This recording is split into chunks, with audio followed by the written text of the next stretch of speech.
Boa noite a todos. Mais uma noite de encontro com o professor Walter de Andrade, projeto Iniciação. Boa noite. É com você, Gilberto. Olá, boa noite. Estamos ao vivo, sejam muito bem-vindos. Mais um projeto Iniciação, nesse sábado à noite. Estamos aqui ao vivo para dar continuidade aos nossos estudos com o professor Walter. Fizemos aí nos últimos 6 programas, os estudos de Helena Petrovna Blavatsky. E a partir de hoje, salvo engano, faremos aí, daremos continuidade aos nossos estudos com as atividades aí dadas pelo professor Walter. A partir de hoje, falando um pouco do professor Henrique José de Souza. Então, hoje nós vamos conhecer... Não, hoje não. Não? Ainda não? Ainda vai ser mais para frente. Vai ser mais para frente. Mas fica aí como dica, né? Já fica para o pessoal ficar atento, né? Nós vamos falar... quem é. A gente segue o caminho do professor, mas a videoobra vai ser mais para frente. Mas todo o nosso material, estudo e o que a gente propõe aqui no grupo tem como base fundamental, o professor vai falar sobre isso, o professor Henrique José de Souza. Então é isso. Boa noite a todos. Bem-vindo, professor. Boa noite. Boa noite, meu irmão Gilberto Catira, meu irmão Carlos Nascimento, que nem o nosso irmão Gilberto Catira falou, né? Isso é básico, né? Nós seguimos a orientação, né, basicamente, do professor Henrique José de Souza. Só que nessas últimas apresentações, fizemos 6 apresentações a respeito de Helena Petrovna Blavatsky, vida e obra, né? E, aliás, a gente podia ficar falando aqui indefinidamente, porque o assunto não tem fim, né? A gente podia ficar aqui meses falando sobre a vida de Blavatsky, né? Assim como também sobre a vida do professor. Mas... proximamente, eu já estou tudo certinho, nós vamos abordar também a vida do professor Henrique de Souza, né? Vida e obra. No momento oportuno, nós faremos isso, né? Mas devemos dizer que aqui o nosso programa denomina-se Projeto Iniciação. Isso. E o Projeto Iniciação é o projeto mais importante que uma pessoa deve desenvolver na vida. A pessoa pode ter muitos projetos, mas o projeto mais importante é justamente o projeto de iniciação. Dar início da ação, do caminho do desenvolvimento do autoconhecimento, né? Este encontro, esse programa nosso, é destinado a dar a base filosófica e iniciática para aqueles que pretendem seguir o caminho da iniciação, né? As 2 grandes bases do nosso programa, justamente os ensinamentos da maravilhosa mestra Helena Petrovna Blavatsky e nosso amado mestre professor Henrique José de Souza, né? Teosofia e eubiose, né?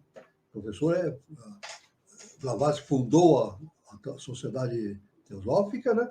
E o professor Henrique José de Souza fundou a Sociedade Brasileira de Eubiose.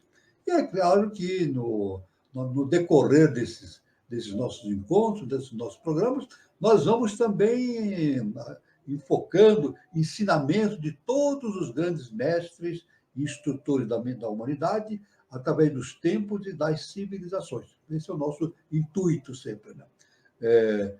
É claro que a exposição não é linear, pelo fato de apresentarmos assuntos dos mais variados a respeito da cosmogênese, antropogênese, iniciação, métodos iniciáticos, valores transcendentais para a iniciação, né?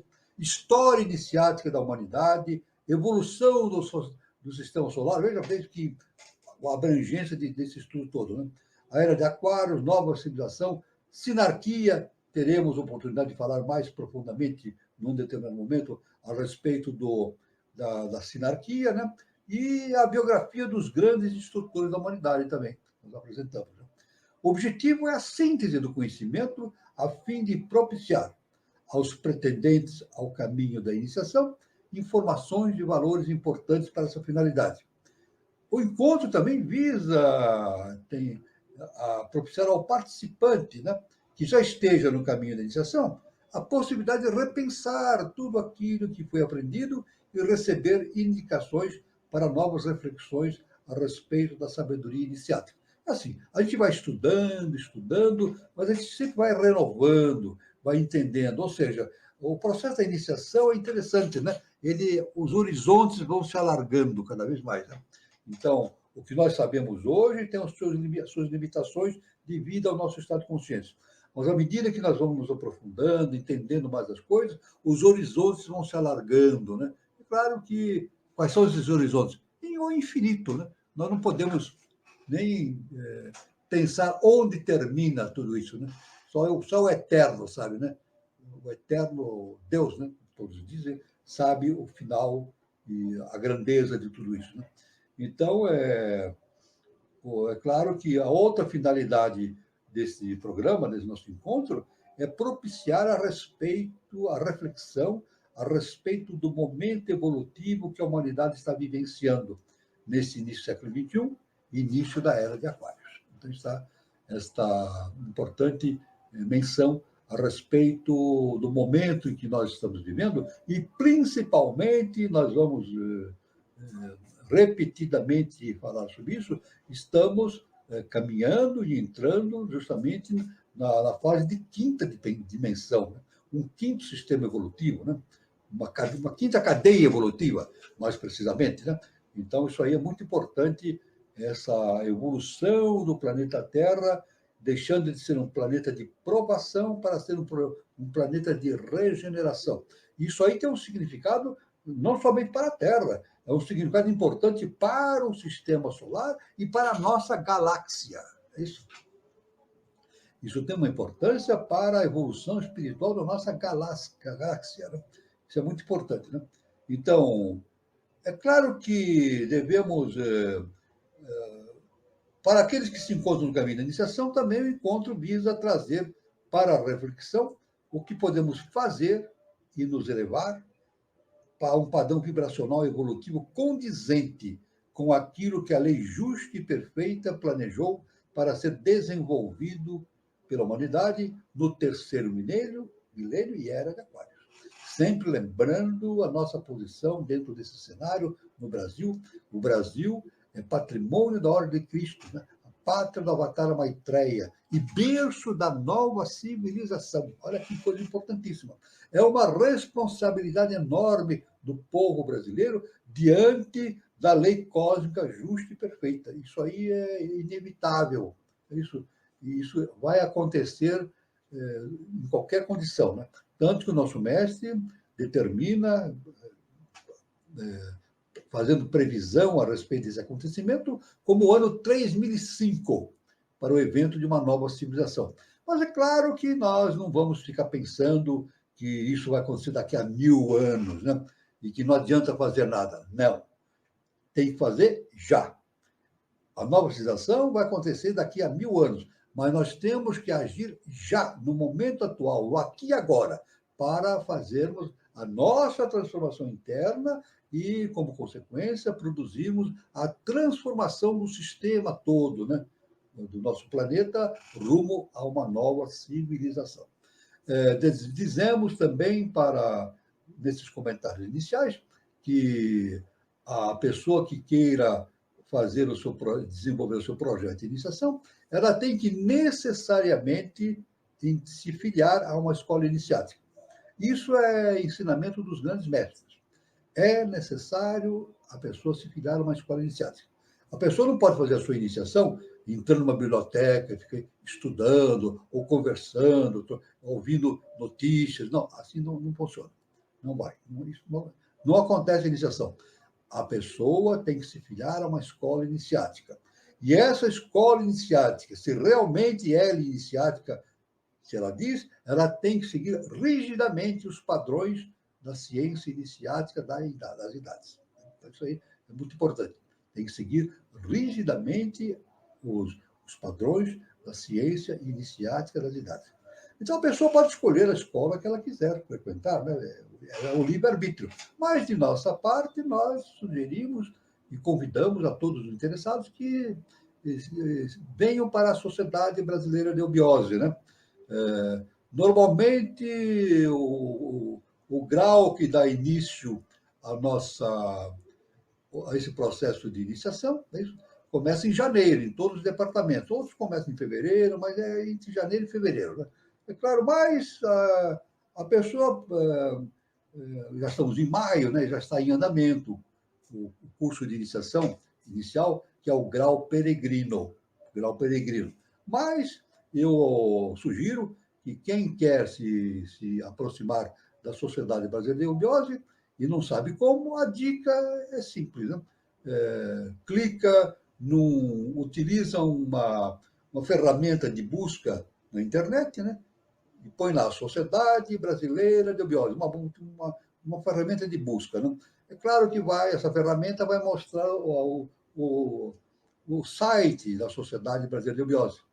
A pessoa, então, entra no site, pesquisa, vê todas as ideias contidas no site, verifica a estrutura básica da eubiose e tem a oportunidade de se integrar, de entrar em contato com um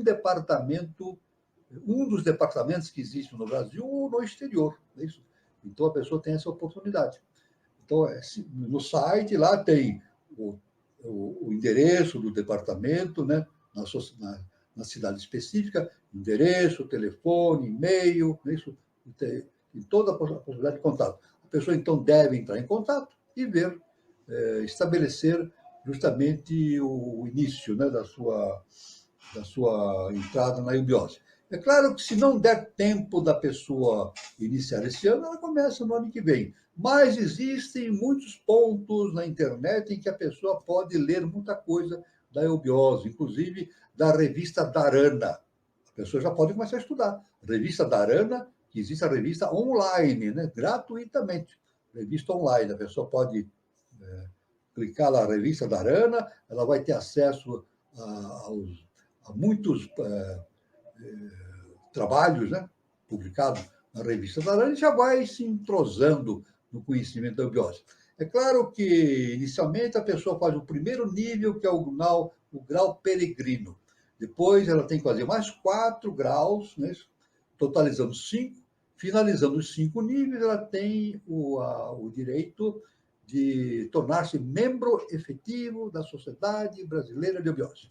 Então, ela pode, a partir daí, ela pode estudar, participar das palestras externas e internas, participar de todos os eventos da eubiose, sejam externos ou internos, né? E também fazer parte das ritualísticas, né? Que é comum na eubiose, e, principalmente, ela tem a possibilidade de ler as revelações, as cartas revelação do nosso querido mestre e professor Henrique José de Souza, que são milhares e milhares de páginas. Aí, um conhecimento incrível, enorme, né, que a pessoa pode obter através desse estudo. Aí está, então, o convite para todos aqueles que querem iniciar o seu caminho da iniciação. Né? Iniciação significa início da ação. O que é início da ação?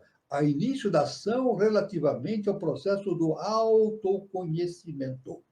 Autoconhecimento, né? Como Jesus, já no seu tempo, nos seus ensinamentos, ele nos deixou isso ensinado, né? Conhecereis a verdade e a verdade vos libertará. Conhecer a verdade. O que é conhecer a verdade? A religião não explica isso. O que é conhecer a verdade? Mas na ciência iniciática é ensinado, né? É um ensinamento profundo. Conhecer a verdade é conhecer a si mesmo. Autoconhecimento, né? E conhecer a si mesmo é conhecer o Deus que existe dentro de nós. E Jesus também deixou estabelecido isso, esse ensinamento, né? Vós sois deuses. Olha que coisa extraordinária. Somos deuses. Que Deus? Esquecidos. Nos esquecemos da nossa natureza divina e nós temos de caminhar através do autoconhecimento, da iniciação, caminhar para retornarmos a esse conhecimento da nossa divindade, que é o projeto Iniciação, né? O projeto de evolução. Tanto, por isso que Jesus indica, isso aí faz parte de uma parábola, a parábola do filho pródigo, em que ele chama isso a volta à casa do Pai. A volta à casa do Pai. Aí está, então, essas considerações iniciais e parabéns a todos aqueles que vierem para a eubiose, terão uma enorme fonte de conhecimentos iniciados. Muito bem. Então, nós vamos aqui, continuando, nós terminamos a sequência de estudos sobre Helena Tretomna Blavatsky, foram 6 capítulos, né? E agora nós retornamos, por enquanto, né, a estudarmos inicialmente no nosso encontro os temas, denominações importantes que a própria Blavatsky nos ensina, né, a respeito do significado, e é necessário a gente estudar o significado das palavras, das coisas que normalmente são utilizadas no estudo da ciência iniciática das idades.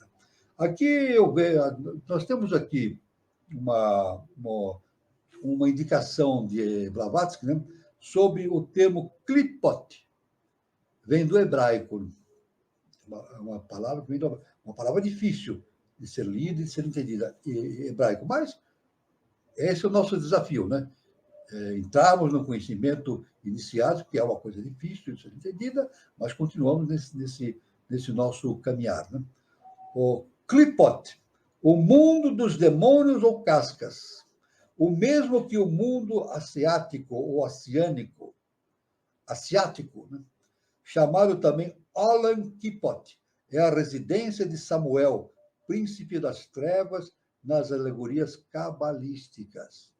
Porém, é preciso levar em conta que lemos no Zohar, que é um texto importantíssimo, né? O seguinte: para o serviço do mundo angélico, o santo criou Samael e suas legiões, isto é, o mundo de ação, que são, por assim dizer, as nuvens que serão utilizadas pelos espíritos superiores ou mais elevados dos nossos egos, para, montados nelas, descerem à terra e servir, digamos assim, como cavalos. Isso unido ao fato de que Klipot contém a matéria de que são feitos os astros, planetas e até os homens, demonstra que Samael, com suas legiões, é simplesmente matéria caótica, turbulenta, que em seu estado mais sutil é utilizada pelos espíritos como revestimento. Porque, falando da vestimenta ou forma, que é o rupa, na ciência iniciática, fala-se rupa, né? Ou forma dos egos que se reencarnam, disse no catecismo oculto que eles, os Manasaotras, ou filhos da sabedoria, para a conciliação das suas formas, a fim de descer a esferas inferiores, utilizam as escoras de Swabhavati, ou matéria plástica, que há em todo o espaço. Ou, em outras palavras, o ilus, ou barro primordial. E essas escoras constituem o que os egípcios denominaram de Tifon, e os europeus modernos de Satã, Samael, etc., etc. Como disse em latim, não? Deus est Deumo inversus. Deus, a inversão entre Deus e o demônio. O demônio é a capa de Deus. Então, isso é muito importante, esse entendimento difícil, né, de a gente assimilar. A gente vai adentrando esse conhecimento a pouco e pouco, né? Depois nós temos aqui um outro nome muito importante dentro da ciência iniciática, muito empregada nos escritos de Blavatsky, que é quadrivium. Quadrivium, que vem do latim. É um termo empregado pelos escolásticos durante a Idade Média para designar os 4 últimos sendeiros, 4 últimos caminhos da sabedoria, dos quais antigamente existiam 7. Assim, a gramática, a retórica e a lógica, denominados de trivium, a aritmética, a geometria, a música, a astronomia e as ciências obrigatórias dos pitagóricos eram designados pelo nome quadrivium. Então, quadrivium significa, em tese, é o conjunto de conhecimentos, né, que leva o indivíduo à plenitude da sua evolução espiritual. Né? Outro termo importante aqui, trazido por Blavatsky, né, nos seus estudos, é justamente algo que a gente deve entender, que é os Quakers, os tremedores. Quakers, todo mundo já ouviu falar sobre os Quakers, né? Tremedores, né?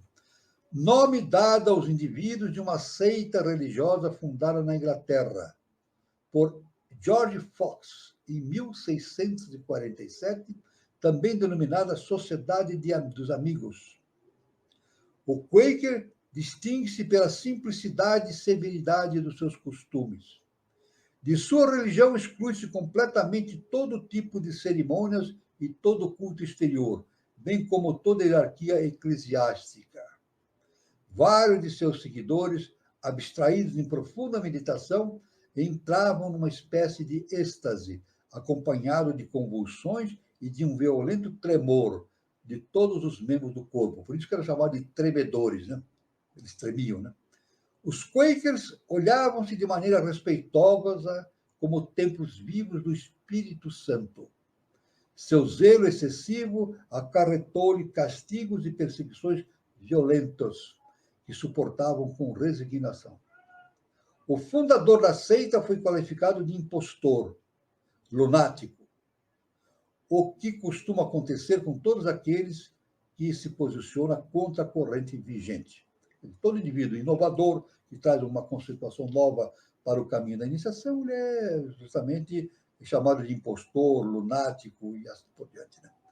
Vejamos, pois, quais eram as doutrinas pregadas por Fox, o fundador, né? George Fox, o fundador dos Quakers, em 1647. Qual é, dizia esse personagem, Fox, qual é o culto que os cristãos devem tributar a Deus? Uma pergunta que ele fazia, né? Qual é o culto que os cristãos devem tributar a Deus? É um culto espiritual e interno, baseado na prática das virtudes e não em cerimônias vãs. Então, não é a cerimônia em si, mas as práticas das virtudes. Qual é o verdadeiro espírito do cristianismo?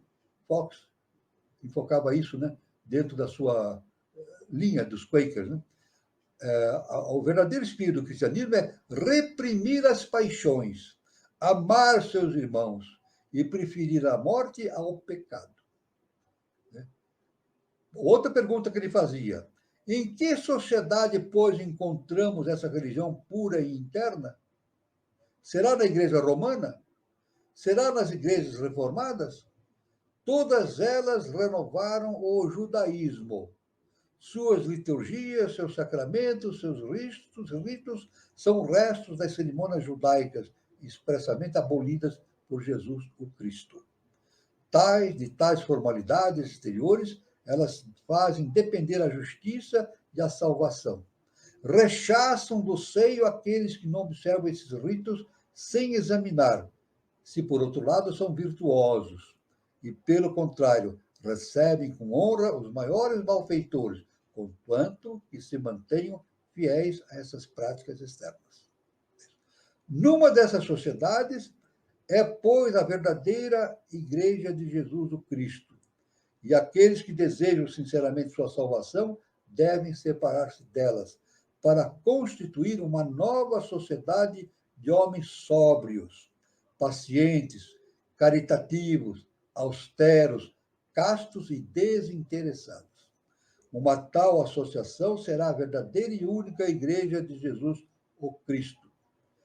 Um autor citado por Blavatsky, chamado Berkeley, escreveu uma apologia dos Quakers, que é, sem dúvida alguma, a melhor obra composta em favor dessa seita, né? Então, aí está uma síntese deste termo Quakers, o que significa, existiu nos Estados Unidos durante muito tempo, né? É considerado uma seita, né?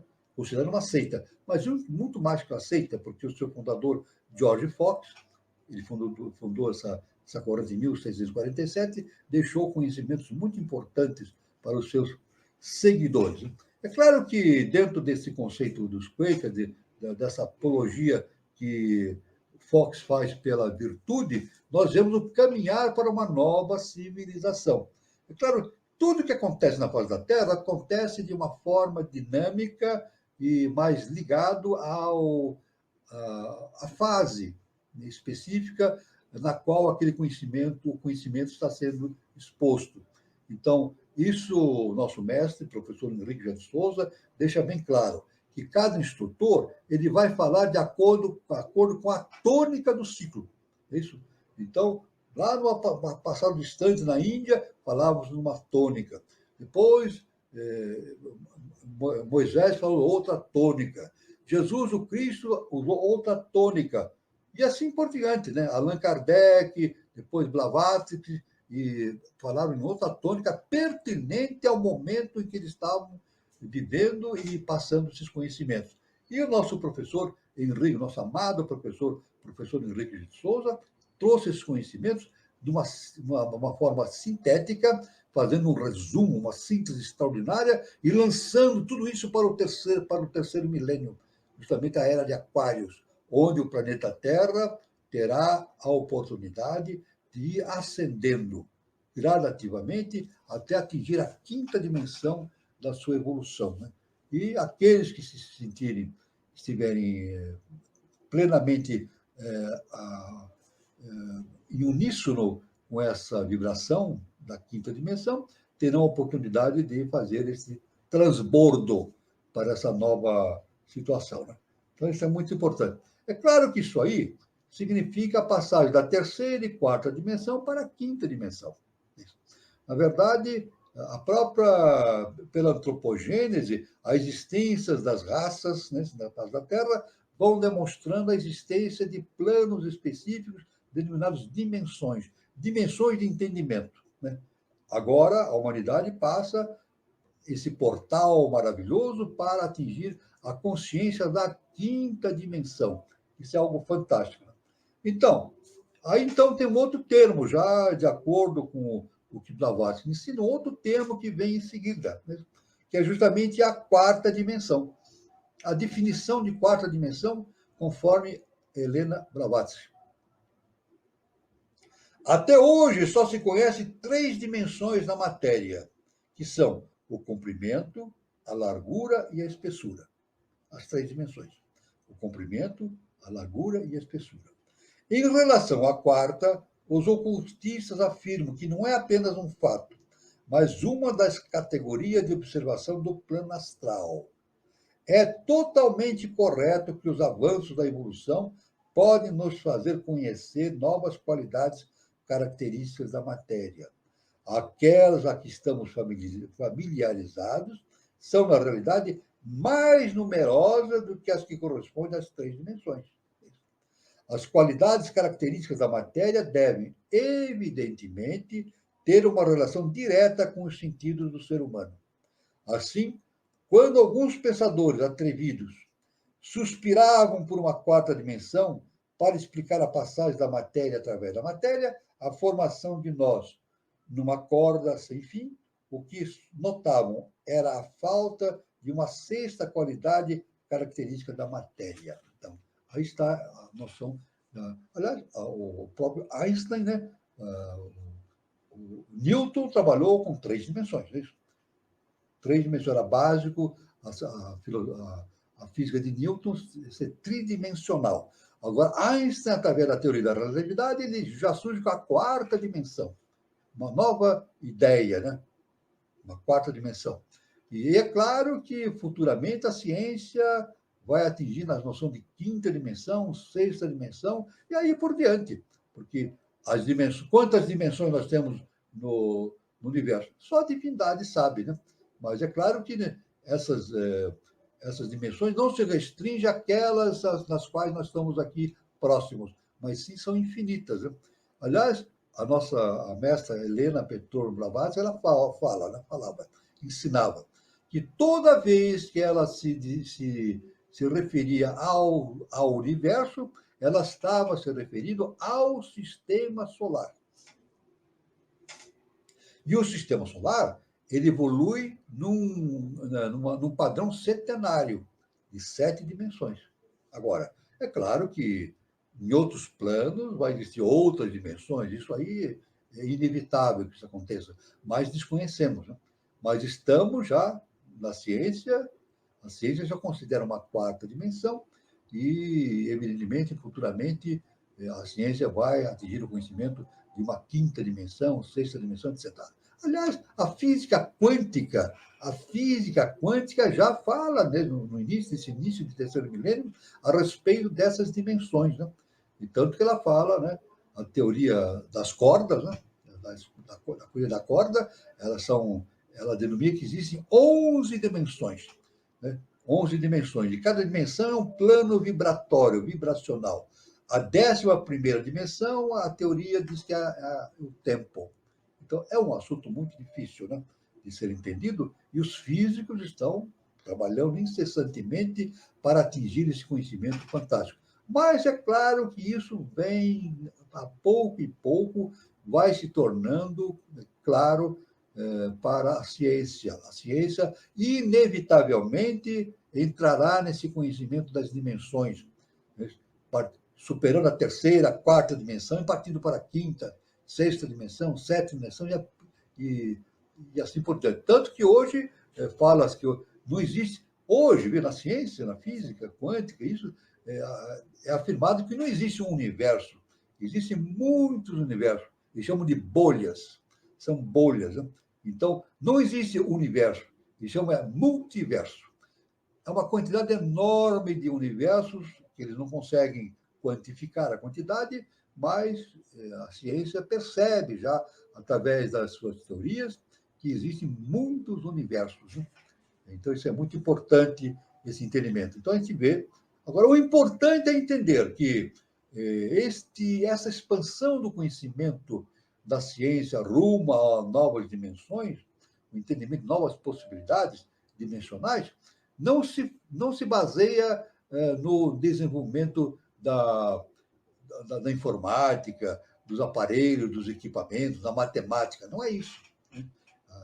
Aparelhos, informática, computador são apenas ferramentas de estudo. Né? Mas o que define mesmo o processo de evolução da ciência é a transformação dos cientistas, a transformação interna dos cientistas. Isso é importante, né? Pois Einstein não era um ser comum, era um gênio. Mas a sua genialidade não significa que ele tinha uma inteligência privilegiada. Não é somente isso. Inteligência também. Mas não era só inteligência privilegiada. Ele era um veículo dos conhecimentos superiores. Ele foi veículo. E todo grande cientista é um veículo do conhecimento superior. Então, os cientistas trazem para a face da Terra aquilo que os mestres indicam que seja difundido entre os seres humanos. Né? Então, isso é muito importante, esse entendimento das dimensões. E é claro que, à medida que a ciência vai evoluindo, ela vai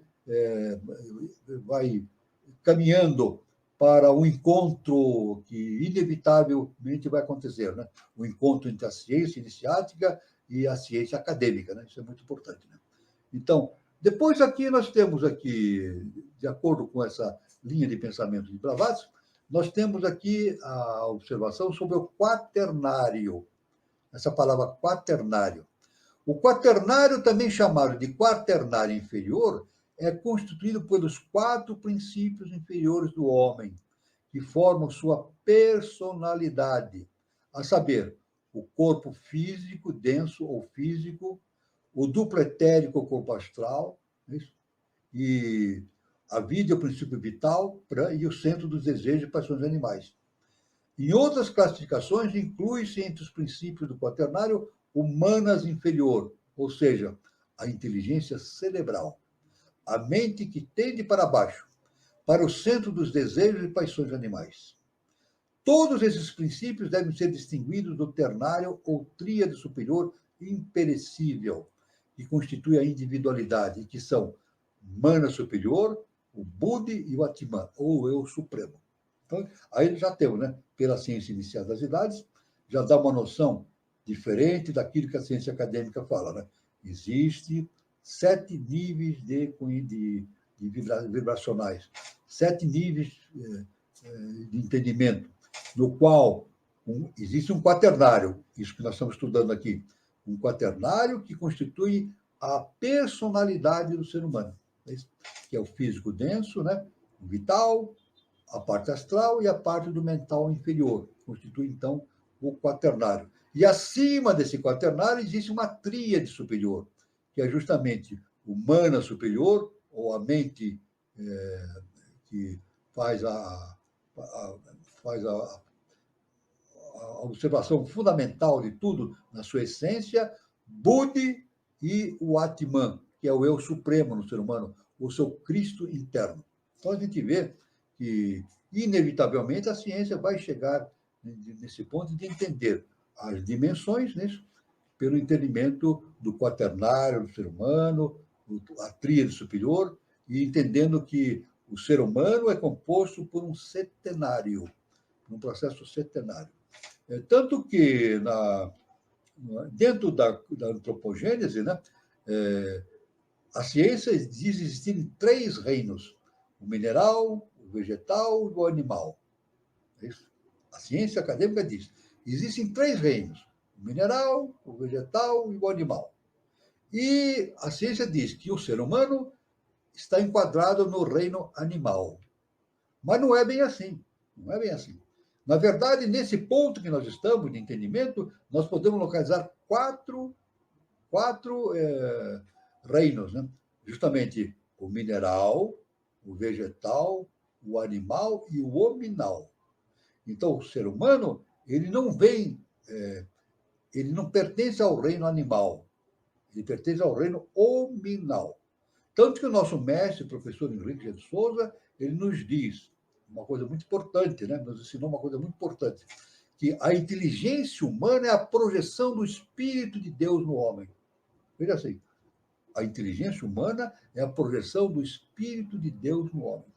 Isso aí também é uma obstrução a essa ideia que se tem da inteligência artificial, né? Isso aí eu não tenho receio algum de dizer, de afirmar, né? A inteligência artificial não existe e jamais vai existir.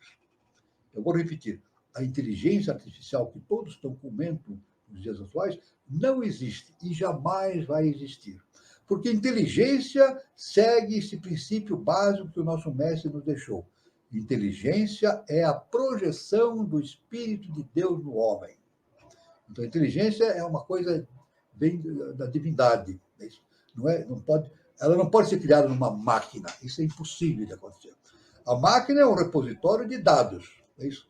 Um computador, ou um grupo de computadores, o próprio nome indica, ele faz a computação dos dados. É um banco de dados. No máximo, é um banco de dados, mas jamais será uma inteligência artificial. Isso é absolutamente impossível. Né? Muito bem. Então, aqui nós temos como sequência do quaternário, nós temos uma outra definição de HPB, que é justamente muito interessante, né? 4 animais. Olha só, estamos falando da questão do animal e do hominal, né? Dizendo que o hominal não faz parte do mundo animal. Isso? Ele faz parte do reino hominal, né? O ser humano é uma 4ª possibilidade dentro desses reinos que nós conhecemos atualmente. Existem outros reinos que ainda nós conheceremos através do nosso processo de iniciação, né? Os 4 animais. Os animais simbólicos da visão de Ezequiel, na Merkabah. Então, diz o seguinte, a visão. Entre os primeiros cristãos, a celebração dos mistérios da fé era acompanhada do acendimento de 7 luzes, com incenso, o trichagion, e da leitura do livro dos evangelhos, em cuja capa e página estavam gravadas o homem alado, o leão, o touro e a águia. Né? Veja, o homem alado, o leão, o touro e a águia. Aliás, isso nós podemos encontrar, esses 4 elementos, na Esfinge de Gigé. Né? Lá no Egito, se a gente for na Esfinge, a gente vai ver justamente o homem alado, né? Só que a Esfinge já não tem mais asas. As asas se caíram com o tempo. Né? A Esfinge, a original, ela tinha asas, hoje não tem mais asas. Elas foram derrubadas pelo tempo. Né? Então, nós temos um homem alado. Na verdade, esse homem é representado por uma figura feminina. É isso? É representado por uma figura feminina. Aí ele tem um corpo de touro, tem garras tem corpo de touro, garras de leão e asas de uma águia. Então, aí indicando justamente essa noção dos 4 animais. Então, já na antiguidade, no Egito Antigo, já tinha essa ideia dos 4 animais. Até hoje, tais animais são representados junto aos 4 evangelistas. Veja, 4 evangelistas, encabeçando seus respectivos evangelhos nas edições da Igreja grega. Cada um representa uma das 4 classes inferiores dos mundos ou planos, do mesmo modo como cada personalidade é moldada. Veja bem, nós vivemos hoje um compasso quaternário, né? E esse compasso quaternário foi justamente originado com a queda Atlante. A queda Atlante originou, como consequência, um compasso quaternário do nosso desenvolvimento, né? Assim, a águia, associada a São João, representa, ligando-se esse conhecimento dos 4 animais com o Evangelho, né? Veja só que interessante. Assim, a águia, associada a São João, representa o éter, ou espírito cósmico, o olho onipresente do vidente. O touro de São Lucas, olha só, simboliza as águas da vida, o elemento que tudo engendra e a força cósmica. O leão, São Marcos, outro evangelista, a energia impetuosa, o intrépido valor e o fogo cósmico, enquanto que a cabeça humana, o anjo que se encontra junto a São Marcos, é a síntese dos 3, combinados no intelecto superior do homem e na espiritualidade cósmica. Todos esses símbolos são egípcios, caldeus e hindus. Olha que importante. Todos esses símbolos vêm justamente do Egito, da Caldeia ou da Índia. Porque esse conhecimento é muito anterior à nossa civilização. Não são conhecimentos novos, são antiquíssimos. Eles vêm de Atlântida, e vêm da Lemúria, e vêm do infinito, vêm dos seres angélicos, né? Vêm dos seres angélicos, das hierarquias angélicas. Os deuses com cabeça de águia, touro e leão são numerosos, e todos representam a mesma ideia, tanto nas religiões egípcia, caldeia e hindu, como na hebraica.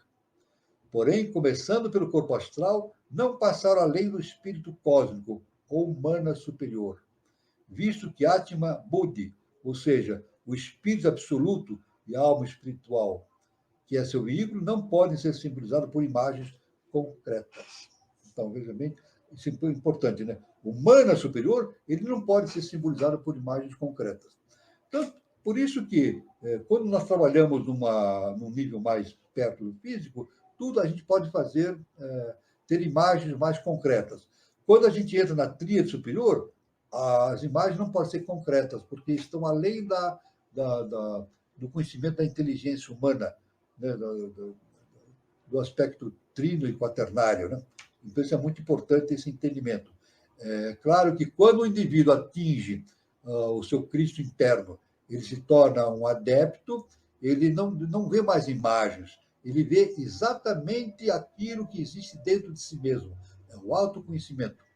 Ele não vê mais imagens, ele vê a essência, ele sente, não sente, ele vive a essência que está dentro de si, que é o seu Deus interno, né? Por isso que no Evangelho Jesus nos afirmou, há mais de 2000 anos, né? Ele nos afirmou: vós sois deuses. E isso aí ele repete algo que está na Bíblia, né? Nos Salmos. Isso está num dos Salmos, está isso: vós sois deuses. Ele não inventou, ele repetiu, inclusive, uma afirmação sálmica dos Salmos, né? Isso é muito importante, então, essa questão, né? Dos 4 animais. Nesse sentido, desse compasso quaternário, nós vemos uma coisa muito importante. Essa coincidência, não é coincidência, né? O nosso mestre afirma: nada acontece por acaso. Tudo acontece dentro de um panorama geral, tem uma causa específica, dentro da lei cósmica justa e perfeita. Nós podemos, então, 4 animais, quaternário.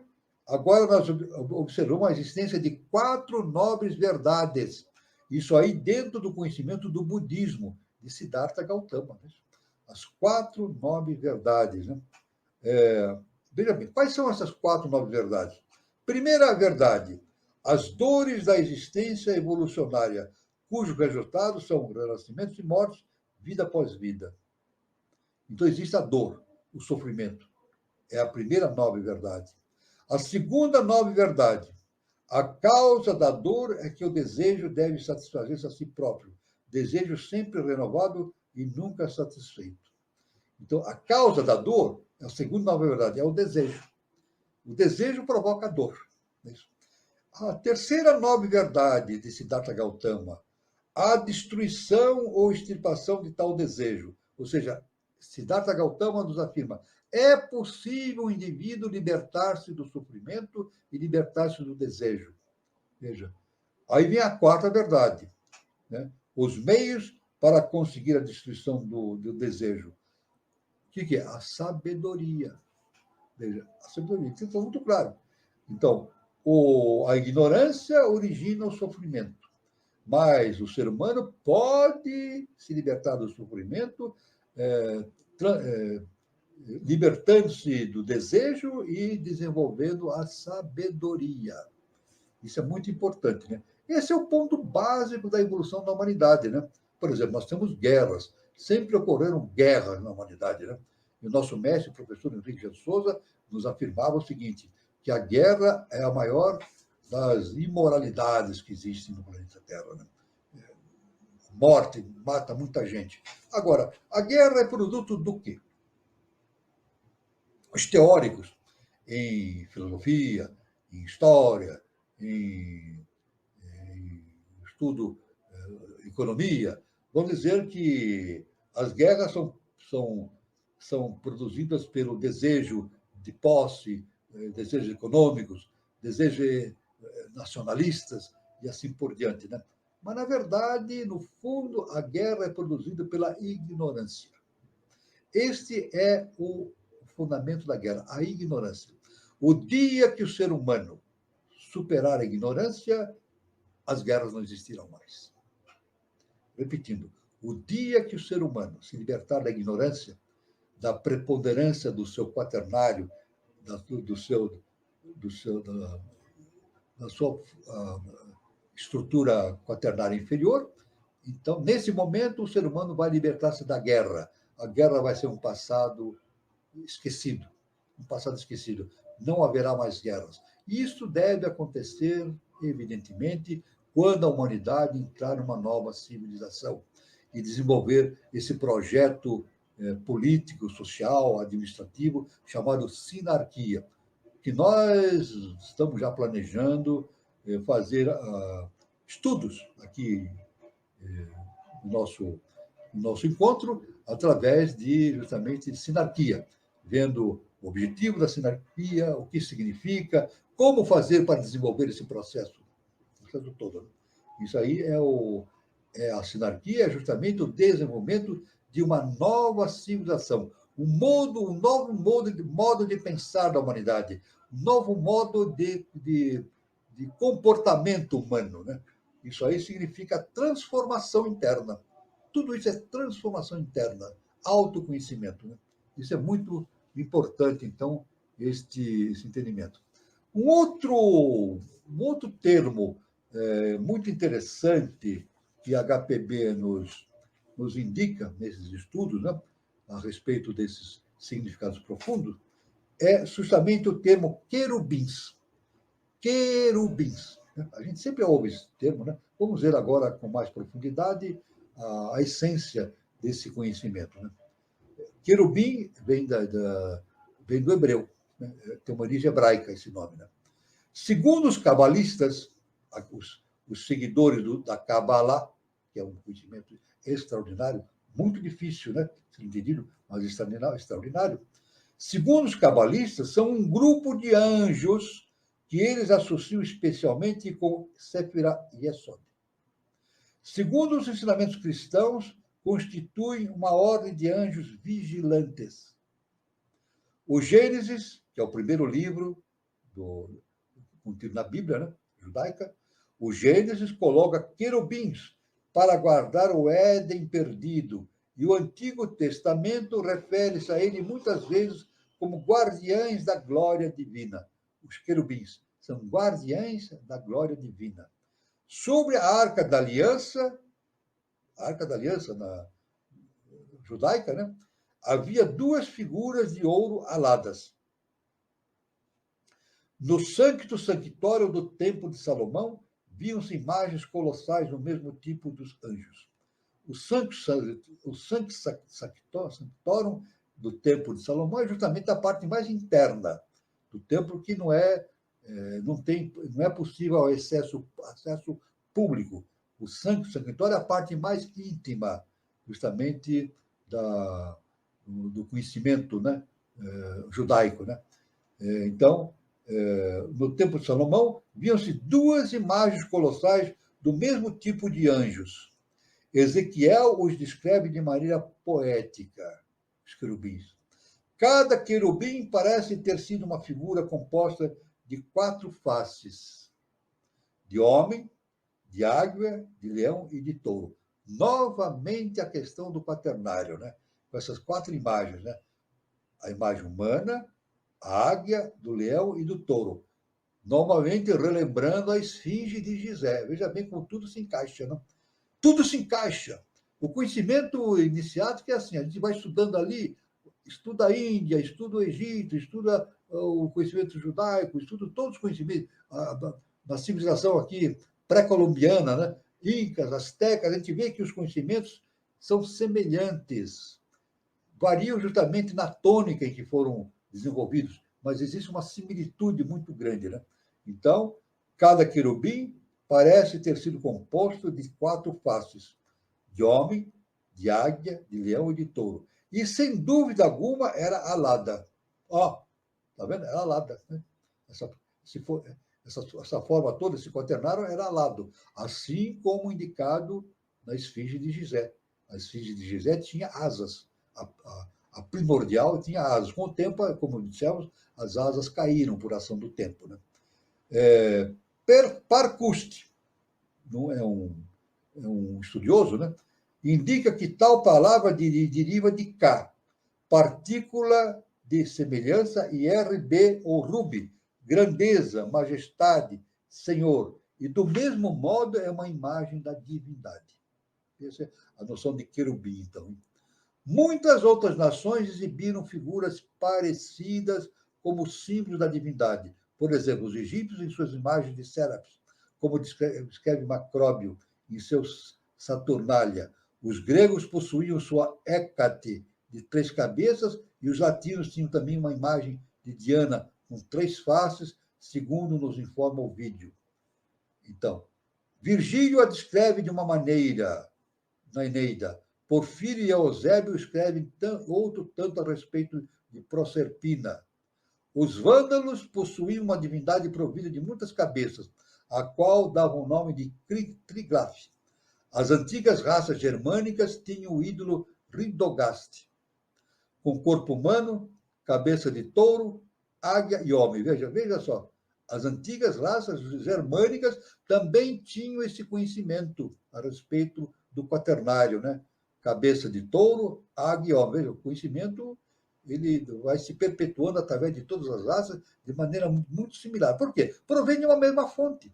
Esse conhecimento provém de uma mesma fonte, não tem condição. Né? Os persas tinham algumas figuras de mitras, isso, com corpo de homem, cabeça de leão e 4 asas. Acrescentando-se a isso as quimeras, as esfinges do Egito, Moloque, as tartarugas dos sírios e algumas imagens de Ísis, com chifre de touro e plumas de ave na cabeça. Então, isso aí é muito importante, então, esse conhecimento. Então, a gente vê que todo esse conhecimento ele vai se perpetuando na humanidade e há uma ligação muito grande em todos os conhecimentos de todas as civilizações, porque esse conhecimento vem todo de uma mesma fonte. Qual é a fonte? A verdade justa e perfeita, Deus, o eterno, né? É tudo de uma mesma fonte. Então, apenas mudam de acordo com as características pelas quais são formuladas através das épocas, através das civilizações e assim por diante. Né? Então, aí está então este estudo muito importante a respeito do quaternário. Temos ainda muito mais coisa a ser informada, mas ainda teremos que prosseguir nesse estudo por mais tempo, né? Bom, eu vou encerrando por hoje aqui. Nós tínhamos aqui planejado continuar. No próximo encontro, nós vamos dar essa parte introdutória e depois vamos continuar justamente seguindo a doutrina secreta de Helena Blavatsky, né? Seguindo no tema o simbolismo arcaico das religiões do mundo. Nós vamos começar, é um assunto muito extenso, justamente o simbolismo arcaico das religiões do mundo. No nosso encontro próximo, nós daremos uma introdução com o estudo dessas fundamentais desses termos, e depois daremos sequência ao simbolismo arcaico das religiões do mundo. Muito bem. Eu vou encerrando aqui, nesse momento, essa parte inicial, e peço a intervenção, então, do nosso irmão Carlos Nascimento. Não sei se ele está aí presente. Já está aí, nosso irmão Carlos, né? Já peço ao nosso irmão Carlos fazer as suas considerações, suas observações, e também passarmos a palavra ao público presente, né? Se quiserem comentar a respeito, a gente vê que nesse início, nós demos aqui abordamos assuntos muito importantes a respeito do quaternário, através da terceira, quarta dimensão, quinta dimensão. São estudos importantíssimos no mundo atual para serem desenvolvidos. Muito interessante, professor. E é interessante como as coisas se interligam, né? Que nem essa questão dos querubins, ligada, né, aos 4 signos fixos, né? E ligada também à esfinge, né? Touro, leão, escorpião e aquário. E tudo isso se conecta, né, professor? Nós vemos aí, pelo que nós expusemos, isso aí vem tudo do conhecimento de Blavatsky, né? Veja, esses 4 elementos está na esfinge de Gizé, está nos 4 evangelistas, está nos conhecimentos germânicos, nos conhecimentos da América pré-colombiana, da Índia, do Egito e assim por diante. Isso provando que tudo provém de uma mesma fonte. Eu sempre me refiro a essa parte, porque é muito importante. É uma forma minha de entendimento que eu dou muito valor, porque eu passei no meu processo de estudo, passei por esse momento de mentalização e entendimento, principalmente através dos ensinamentos do nosso querido mestre, professor Henrique José de Souza, né? O importante é entender como as coisas funcionam. Isso é uma das bases do entendimento de como as coisas funcionam, que tudo provém de uma fonte original. É isso. A fonte original origina esses conhecimentos são trazidos por consciências angélicas, nos quais os querubins estão incluídos, né? Consciências angélicas. Existem muitos nomes, né? Quantas consciências angélicas nós temos, grupos? É uma enormidade. Né? Entre o segundo e o primeiro trono, né? Entre o segundo e o primeiro trono existem uma infinidade de níveis angelicais, e esses níveis angelicais são provenientes justamente do conhecimento existente no eterno, né? Então, tudo se vai baixando através de tulcos específicos, esses conhecimentos vão baixando, e é necessário que existam veículos importantes para que esse conhecimento seja difundido. Tanto que, retornando ao nosso mestre, Jesus o Cristo, ele disse assim, e deixou no Evangelho: eu não faço as coisas, quem faz é o meu Pai. Isso. Então, eu e meu Pai somos um. Então, ele dizia que ele não era veículo, ele não era autor de nada, ele era veículo do Pai. E a HPB também, no seu trabalho, ela se diz veículo, né? E o professor Henrique de Souza também se mostra nos seus trabalhos como veículo das consciências superiores. E assim vai. E nós devemos, no nosso caminho da iniciação, esse é o caminho fundamental, entendendo como as coisas funcionam. Nós devemos nos tornar veículos desse conhecimento, para trazer esse conhecimento para a Terra e difundir para todos, para a nossa evolução total, a nossa evolução geral da humanidade. Muito bom, professor. Gilberto, você tem alguma colocação para fazer? Sim, boa noite a todos. Boa noite. Agradecer ao pessoal que está aí no chat, todo mundo participando. O pessoal está ativo aí. Bom, aqui aquelas recomendações, né, de sempre. Para você que está acompanhando a nossa programação, por gentileza, você pode deixar a sua pergunta aqui no chat, agora, nesse momento, ao vivo. Ou, se você estiver participando numa ocasião posterior, né, aqui dentro do canal, você pode deixar a sua pergunta no próprio vídeo. Aqui embaixo, né, tem a opção, você escreve ali a sua pergunta, seu questionamento, né? O professor Walter ele responde a todas as perguntas, né? Isso para nós é importante, assim como também a inscrição aqui no canal, se você ainda não for inscrito, se estiver passando por aqui pela primeira vez, né? E deixa o curtir, né? Você está aqui agora ao vivo, mesmo posterior, deixa ali o joinha, né? Como a gente fala. Essas ações todas, elas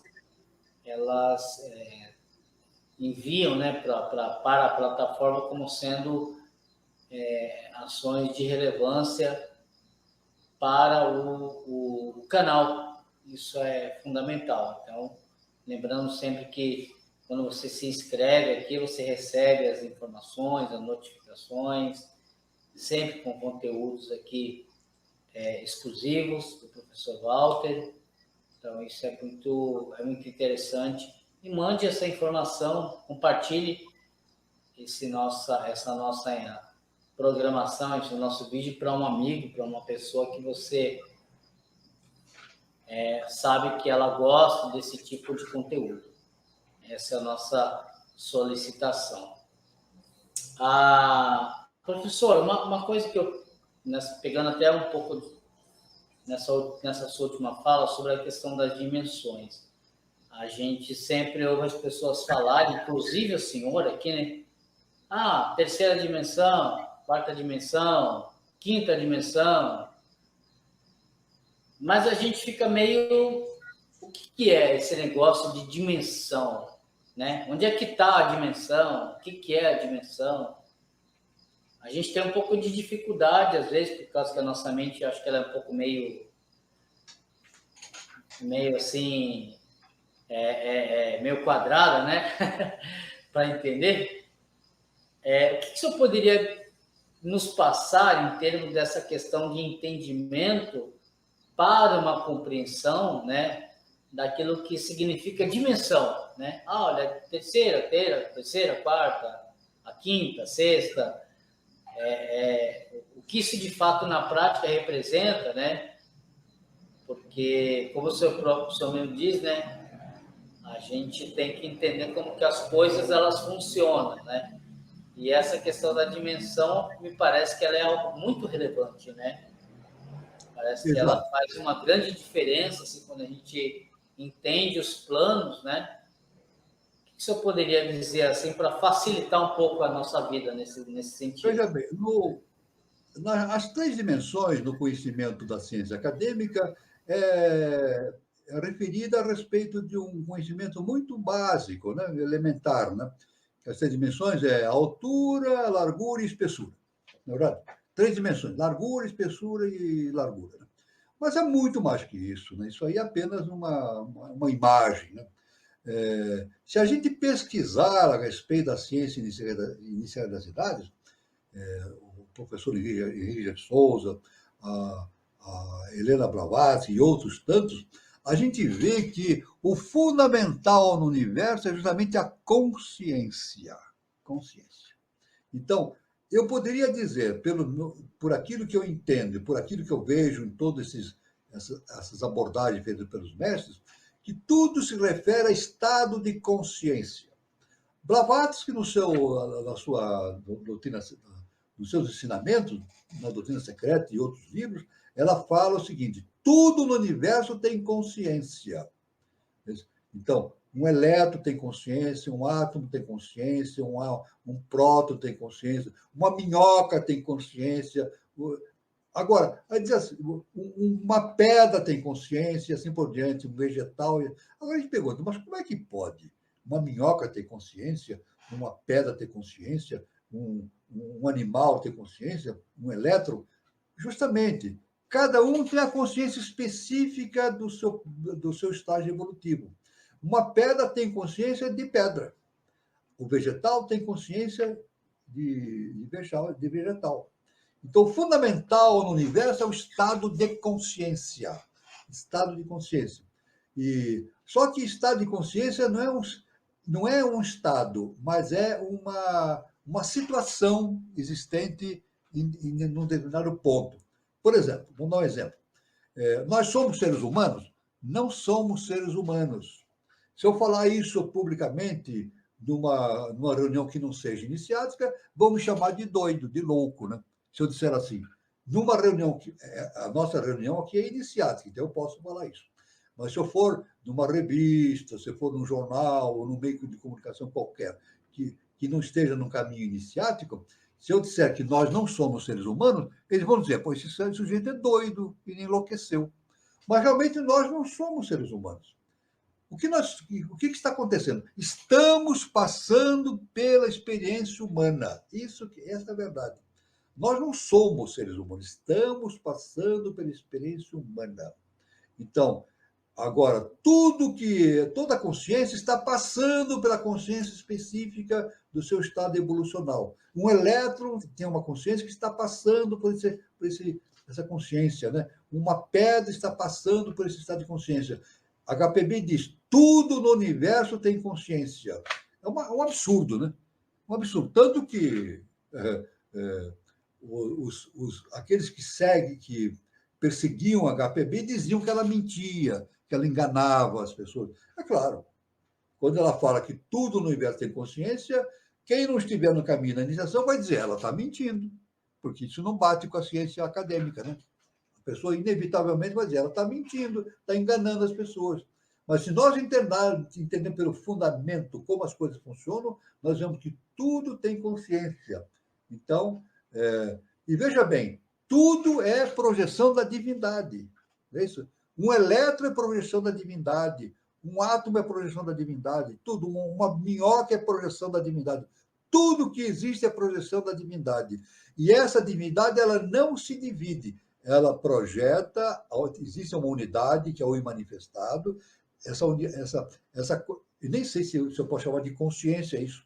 Eu não posso chamar de o eterno de consciência. É muito mais que isso. Está além do meu entendimento, né? Eu fico com Sócrates. Tudo que sei é que nada sei.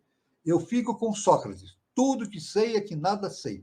Eu não posso dizer que Deus é uma consciência, porque eu não tenho condições de afirmar isso. Mas eu sei que os elementos que são projetados para a divindade têm um nível de consciência específico do estágio evolutivo ao qual essa consciência está passando, né? Então, é assim que a gente pode entender essa questão da consciência, né? É claro que, nesse estudo também da consciência, a gente vê que isso bate com o conhecimento iniciático de que o tempo não existe. O tempo não existe, né? O Siddhartha Gautama falava, é o aqui e agora, né? O espaço não existe. O espaço é ficção, né? Realmente, o tempo e o espaço não existem, é zero. É isso. Quer dizer, tudo isso são... Aliás, a filosofia, a física quântica já está entrando nesse conhecimento. A física quântica já está entrando nesse conhecimento.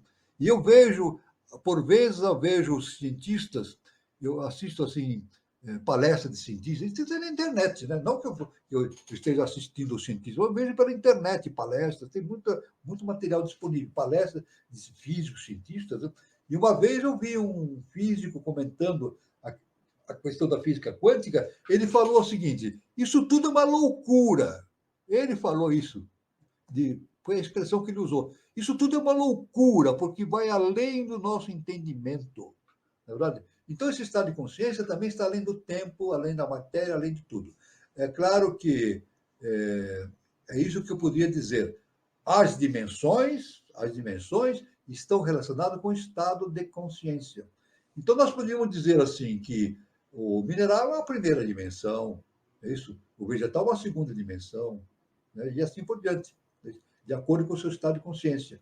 Agora, à medida que o estado de consciência vai aumentando, a dimensão vai progredindo, dentro do nosso universo são sete setenário, nós vamos avançando, né? Por exemplo, estamos na quinta raça-mãe, ariana, né? É uma quinta, é o caminho para uma quinta dimensão, uma quinta coisa. O que é uma quinta dimensão? É um quinto estado de consciência. É isso? Nós estamos... Para onde nós estamos caminhando? Uma quinta dimensão? Um quinto estado de consciência. Depois surgirá um sexto estado de consciência, que é a sexta raça-mãe. Depois um sétimo estado de consciência, que será a sétima raça-mãe, e assim por diante. Então, nós podemos, viu, o irmão Gilberto Catira, relacionar a dimensão com consciência. Diferentemente do que aquilo que a física quântica, não digo a quântica, não, a física newtoniana afirma, né? Das três dimensões, como largura, espessura e altura. Né? É muito mais que isso. Pelo conhecimento iniciático, é estado de consciência pertinente ao momento evolutivo em que aquele agente está passando. Né? Então, é assim que nós podemos falar. O assunto é muito complexo, né? Mas se a gente entender dentro desse contexto de como as coisas funcionam, a gente vai encaixando as coisas de maneira bastante geral e a nossa mente fica pacificada diante de todos esses obstáculos que nós temos para o entendimento e vamos entender de maneira uníssona, de maneira geral, com âmbito universal. Né? É o que eu posso falar para o irmão Gilberto Catira.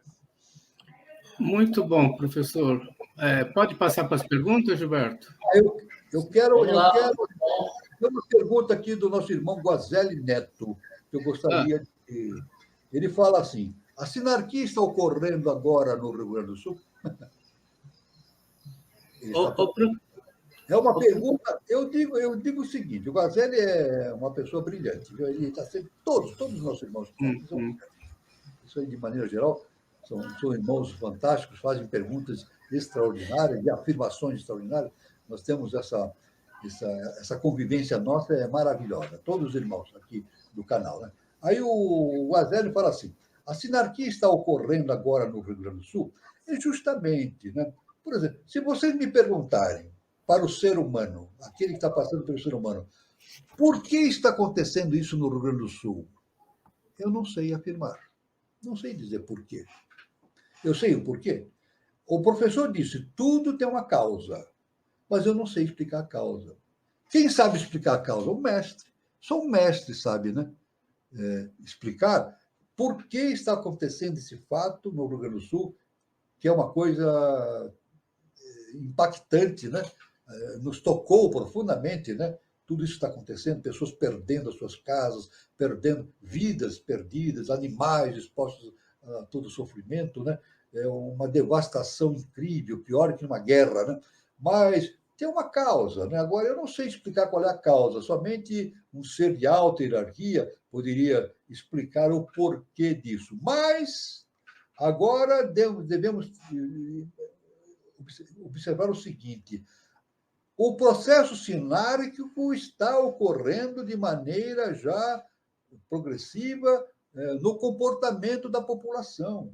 Esse sentido de cooperação, de colaboração, de todo mundo se unir para ajudar os nossos irmãos no Rio Grande do Sul, enviando mantimento, enviando água, enviando tudo, e gente enviando até material para a proteção dos animais. É um movimento que tem um aspecto sinárquico muito importante. É isso? Sinarquia significa a organização única, né? O sim é a unidade, né? A arquia é governo. Então, é um governo que age de maneira global, de maneira fraterna. Então, nós vemos no Brasil algo... Os comentaristas falam isso, eu não estou inventando. Eu ouço os comentários nos diversos meios de comunicação, os comentaristas sérios, né, que veem as coisas pelo lado correto. Né? Os comentaristas sérios, inteligentes, eles dizem o seguinte: eu nunca vi na minha vida algo parecido no Brasil ou no mundo. Tanta emoção, tanta união das pessoas, se preocupando com seu irmão e assim por diante, né? Então, é o lado positivo de todo esse sofrimento, né? Isso eu sei. É a questão do bem e do mal, né? O bem e do mal. Nós temos muita dificuldade de entender o bem e o mal. O ser humano não tem dificuldade de entender essa questão do bem e do mal. Mas eu estou vendo o lado bem, do bem, né? Em todo esse sofrimento, o lado do bem é justamente com o nosso irmão Guazelli, né? Está ocorrendo agora no Brasil esse comportamento sinárquico de auxílio mútuo, de cooperação, de colaboração. Isso é muito positivo, muito positivo. E eu fico muito. Aí, nesse sentido, eu fico muito alegre. Eu fico muito triste quando vejo a catástrofe que ocorreu e está ocorrendo no Estado. Então, agora, a água parece que vai baixar, ou está baixando, mas ainda talvez previsão de algumas chuvas, mas é um sofrimento muito grande, né? A gente sabe disso. Mas, pelo outro lado, nós podemos ficar contentes porque a sinarquia está começando mostrando a sua manifestação, justamente na união das pessoas, unindo-se entre si, ajudando-se fraternalmente. A fraternidade, o amor, isso é muito importante. Então, é essa a resposta que eu posso dar para o nosso querido irmão Guilherme Guazelli Neto. Muito bom, professor. A Eliana Pontes, ela pergunta, professor, o senhor pode falar sobre os serafins? Eliana Pontes, eu prometo que numa próxima oportunidade eu vou eu vou tocar nesse assunto dos serafins. Eu não posso falar agora porque aí não vai ser possível. É um assunto muito vasto, né? É um assunto vasto, mas eu prometo, a nossa irmã Eliana Pontes está sempre presente aqui, eu prometo que essa resposta vai ficar no meu calendário aqui. Me desculpe, viu? Muito bom, professor. O Guazelli, ele continua. Os sulistas são povos que ultrapassaram o Trópico de Capricórnio e conseguem ter uma consciência superior e vão nos trazer o saque contra o futuro? Eu não estou dizendo os sulistas ou os nortistas. Eu não vou fazer diferenciação de Nordeste, Oeste, Centro-Oeste. São todos brasileiros, todos seres humanos, né? Agora, é claro que todo sofrimento, que é um lado ruim para a nossa consciência, tem um lado positivo, né? Então, esse lado positivo é claro que eu não posso me estender nisso porque eu não sou um mestre, né? Somente um mestre pode explicar isso de maneira clara, né? Porque o mestre tem o conhecimento do akasha, do karma e tudo, né? Isso escapa do nosso conhecimento humano. É totalmente impossível a gente ficar tentando explicar as coisas. Agora, uma coisa a gente pode saber, uma coisa básica que o nosso mestre ensinou: nada acontece por acaso. Se isso aconteceu, foi por algum motivo. Eu não sei explicar agora exatamente como kármico, sei lá, nem vou entrar nisso, porque a gente não pode ficar assim imaginando coisa, que é uma coisa muito séria, né? Mas existe o lado bom, né? O lado bom que está ocorrendo, que é justamente a união de todos nessa integração de amor e solidariedade. Isso é muito bom que está acontecendo no Brasil mesmo, e espero que isto ocorra. Isso eu quero que ocorra, não só nos processos de sofrimento, mas nos processos normais da vida, né? Que a gente consiga agir dessa maneira, não só nas catástrofes, mas plenamente em todas as questões, em todas as situações da nossa vida, porque isso aí é um projeto, é claro que isso está incluído dentro do projeto de elevação do Brasil de consciência rumo à nova civilização. Indiscutivelmente, isso está ligado, isso eu tenho certeza. Faz parte do processo que está elevando o Brasil à sua condição de pátria do Avatara Maitreya, berço da nova civilização. O assunto é muito extenso, expansivo e muito profundo, né?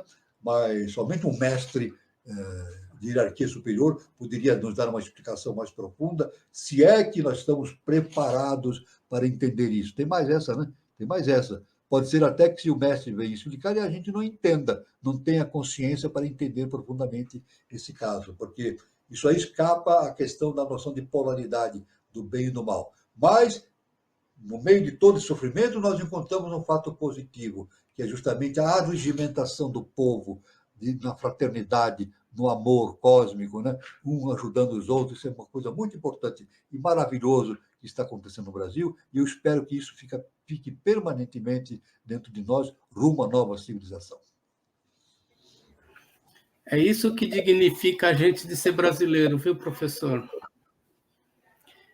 A Eliana Teixeira, ela pergunta, os corpos seriam os veículos físico, astral, mental, e a Atman seria a consciência crística? Sim, a Atman é a consciência crística, né? É o Cristo em nós. Então, nós temos assim, o quaternário, que é a nossa estrutura inferior, né? É o físico, denso, o vital, o astral e o mental inferior, e temos a tríade superior, que é justamente o mental superior, Budi e Atman. Isso. Então, a nossa tendência é justamente caminharmos para a nossa consciência crística. É isso. Nos tornarmos o que é a consciência crística? Entender a nossa própria divindade, entender aquilo que está dentro de nós, a nossa divindade. Somos deuses, Jesus falou isso, somos deuses, por mais incrível que pareça. Somos deuses, mas nos esquecemos disso. Então, a questão toda do processo é um processo de iniciação. Superar as limitações do quaternário, da personalidade, e desenvolver as consciências existentes em cada vértice desse triângulo superior, né? Somente mental superior, Budi e Atman, é justamente o nosso Cristo interno. Então, Atman é a nossa consciência crística. E atingiremos isso inevitavelmente. Isso eu tenho certeza, por aquilo que Jesus nos fala, o nosso mestre nos fala, Helena Blavatsky fala, e tantos outros mestres, né, que é inevitável. Todos chegarão lá. A volta à casa do Pai, a consciência crística, isso é inevitável.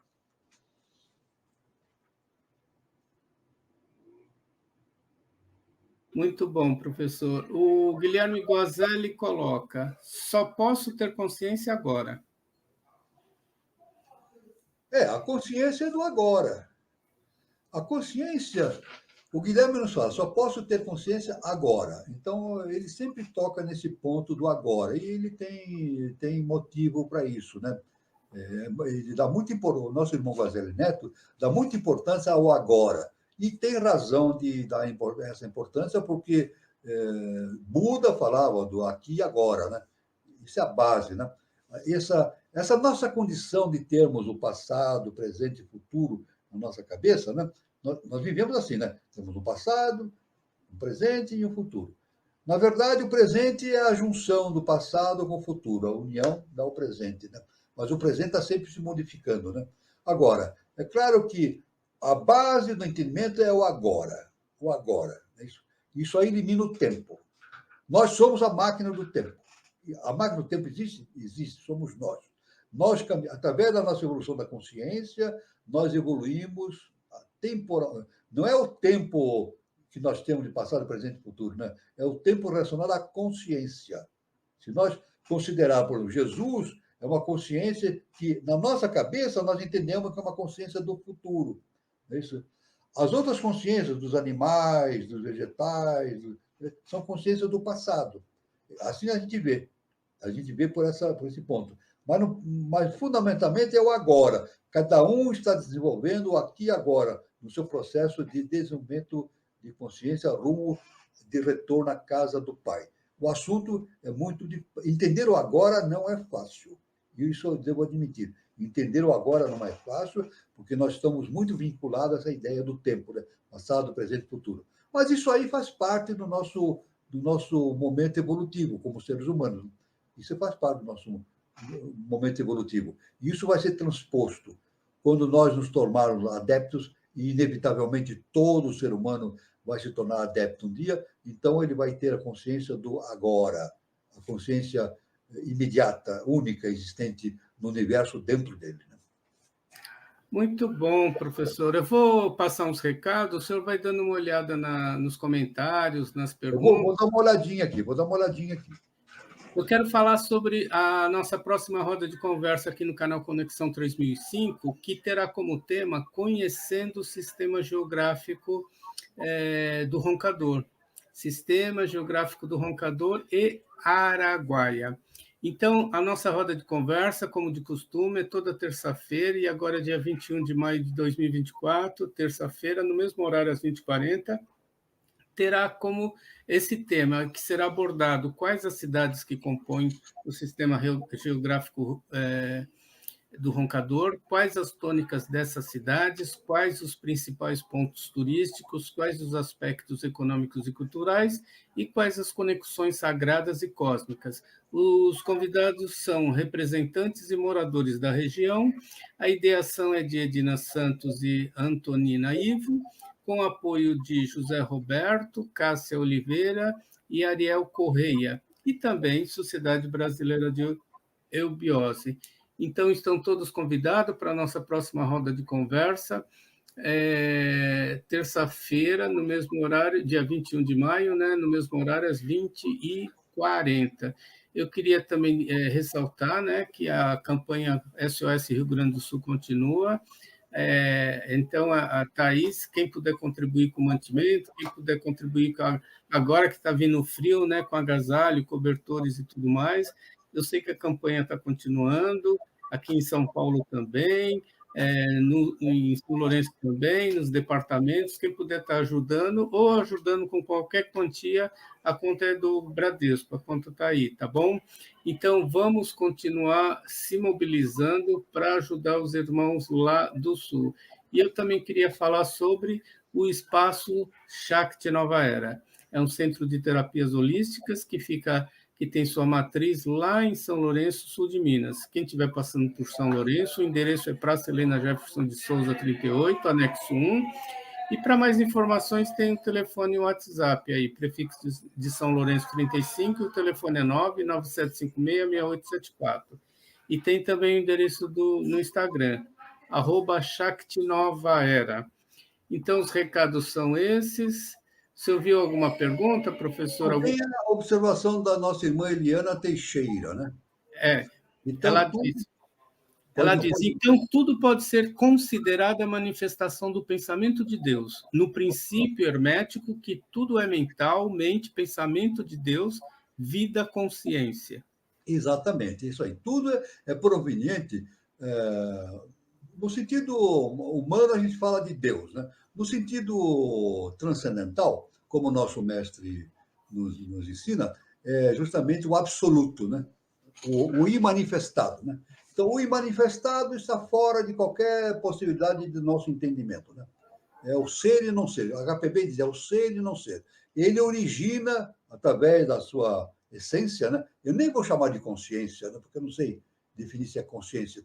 A sua essência, né? Que escapa ao meu entendimento. A sua essência provoca a existência do mundo da diversidade, que é Maia, é ilusão. É isso? Então, toda a Maia provém da projeção do eterno, né? Então, tudo provém, de maneira sintética, tudo provém de Deus. Nada acontece que não venha de Deus. Na verdade, isso é básico no princípio hermético, que tudo é mental, né? Aliás, no princípio hermético, são 7 princípios, né? Veja, é setenário também. Nós vamos, num dos programas nossos, nós vamos abordar, já está planejado, justamente a abordagem dos princípios herméticos. Talvez não seja apenas um programa, talvez seja vários programas, porque o assunto é muito extenso, né? Isso está sendo planejado. E é claro que nós temos nos princípios herméticos, são 7 princípios herméticos, né? E no 4º princípio é o da polaridade, que une os 3 princípios superiores com os 3 inferiores, né? Justamente é o ponto, a união, a polaridade é a união, né? Daquilo que está em cima com aquilo que está embaixo, né? Então, isso aí o princípio hermético é muito importante para o entendimento de tudo isso, né?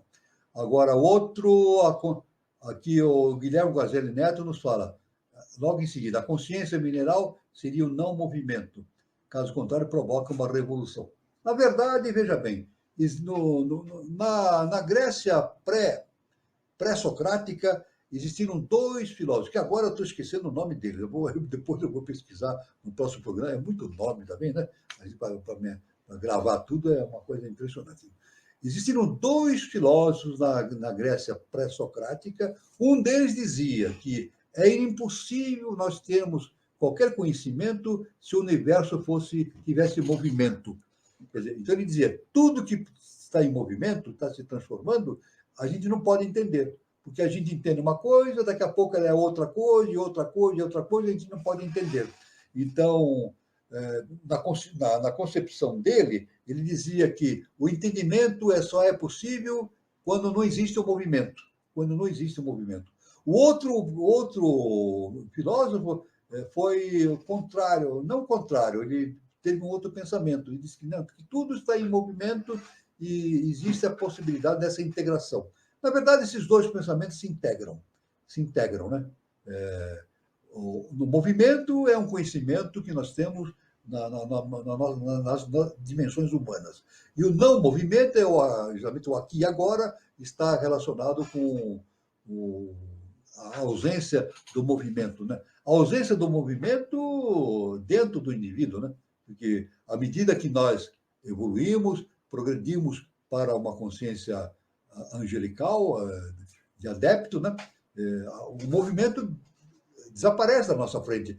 Não é que fica fixo, tudo fica dentro da nossa consciência. Nós conseguimos entender Deus dentro de nós.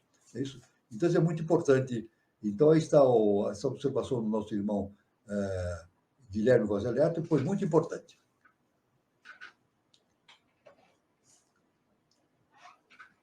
Bom, professor, infelizmente, por causa do horário, a gente já estourou um pouquinho, a gente tem que encerrar, mas, professor, obrigado pelo encontro de hoje. Eu quero agradecer a todos que participaram aqui do nosso encontro, né?